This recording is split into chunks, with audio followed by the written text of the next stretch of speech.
let me take a second to bloviate about your atmosphere. I mean, it's always crazy. It's always nuts. I mean, I've told the story 100 times of when I was here when I was a player, and it's just night game is stupid. It's just gonna be insane. It's gonna be it'll be an eye opener for a lot of people that haven't seen it. Looking at them last year to this year, what's the biggest thing that stands out to you? For who? About LSU. Joe Burrow. He's good. I mean, he's playing on another level. I think the offense coming out of the Stone Ages and into like real football is the biggest difference. It's like Bama a couple years ago when they started spinning the ball over the yard with Tua. It's crazy. It's interesting. You watch tape and you're like, that's so weird. Like, it's so weird not to see a fullback and not to see them pounding the ball and to see tempo and to see the RPO game. But it's just it's night and day different. With the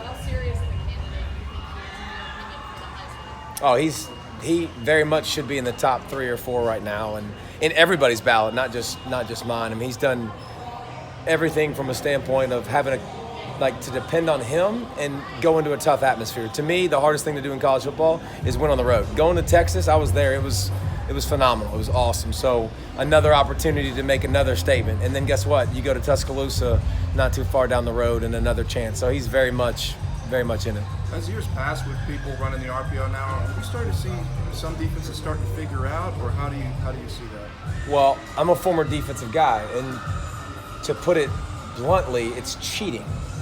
So there is no way to stop cheaters. So, I mean, again, to describe what an RPO is, you stick the ball in the belly, and if the linebacker plays run, you throw it. If they play pass, you run it. So it sucks for me because I'm wrong either way. And there is no playing that. Now listen, you can jump routes and you can try to disrupt timing and you can do all those different things, but the bottom line is it's reading an individual guy that you can make a decision off of. So what it does is it takes away my instincts, because when I see run and I want to go pounce, I can't do that. So it just causes defense to hesitate. That's why defense is dead. Like, it's not dead, but y'all see it now, by the way. Y'all's vaunted defense that y'all have had for all these years that y'all thought was the best in college football always. It's a little different when y'all are running tempo and you're playing more plays. You're giving up now more points. Now the Big 12 is going, yeah, see, suckers? See what happens? Like, it's just an age where you have to be great in the trenches and you'll have to be great in the secondary to have a chance to stop. So yet your alma mater is kind of different. I mean, they kind of turned quarterback loose last week, but probably the best balance of any team in the league right now, offensive defensively. Georgia's the last SEC team in the SEC. Like, Alabama's a Big 12 team. LSU's a Big 12 team now. Like, Georgia is a traditional SEC team. And now they do new school stuff too as well, but they make no bones about it. They're going to pound the football behind a big, massive offensive line that's a strength of theirs. And the strength of their team is their offensive line. And it's not the wide receivers, and the strength of their team is the offensive line and the quarterback. And so they're built a little bit different than most teams across the country, and even the Big 12 teams in the SEC like LSU and Alabama. So what has Alabama figured out defensively? Because they had that high offense, but last year they were, and even this year, like scoring offense last year, I think they were top 15. Defense, scoring defense top 15. Like, how can you have a good defense with that kind of production? Do you think Alabama had a really good defense last year? Statistically, it seems like that. How'd they do against Clemson? A lot of people didn't do that well against Clemson. I think they gave a ton of points to Georgia. I mean, when they faced offenses, y'all didn't have an offensive pulse last year. So, I mean, it was Joe Burrow run and try to tempo and old school when it doesn't work against Alabama. I think the new school teams have had more success because of the RPOs and because when y'all play Alabama in a couple weeks, it's not going to be the same old LSU. It's not going to be 9-6. It's not going to be low scoring. It's more new school, more tempo, and you're going to score at least 20-something points, 30-something points against Alabama because of it. It's a scheme thing. I mean, just like Oklahoma scored a bunch of points, and A&M years ago scored a bunch of points. And I mean, if you're a traditional power, you're not going to traditionally power Alabama. They're better than you at that. But when you can spread them out and make decisions and make guys wrong or right because of your decisions, it evens the playing field. As a former D lineman, what do you see from a guy like Caleb Von Chasson and what he does well?